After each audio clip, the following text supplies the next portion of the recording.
इसी बीच एक और बड़ी खबर आ रही है। कमर्शियल सिलेंडर होल्डर्स को बड़ी राहत मिली है। कमर्शियल एलपीजी सिलेंडर के दाम कम हुए हैं। सिलेंडर में 58.50 रुपए की कटौती की गई है। दिल्ली में अब 1665 रुपए में कमर्शियल एलपीजी सिलेंडर मिलेंगे। घरेलू गैस सिलेंडर के दामों में कोई भी बदलाव नहीं हुआ है। तो कमर्शियल गैस सिलेंडर में ये बड़ी राहत दी गई है। कमर्शियल सिलेंडर होल्डर्स को ये राहत मिली है। कमर्शियल एलपीजी सिलेंडर के दाम में कमी देखी गई है और ये कमी 58.50 रुपए की कटौती की गई है। दिल्ली में अब 1665 रुपए में कमर्शियल एलपीजी सिलेंडर मिलेंगे। एक बहुत बड़ी राहत मिली है, लेकिन घरेलू गैस सिलेंडर के दामों में कोई भी बदलाव नहीं किया गया है। तो कमर्शियल एलपीजी सिलेंडर के सिर्फ दाम घटाए गए हैं। घरेलू गैस सिलेंडर के दामों में कोई भी बदलाव नहीं है।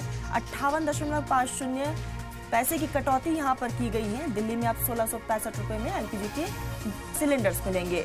तो घरेलू गैस सिलेंडर में किसी भी तरह की कोई भी बदलाव अभी तक नहीं किया गया।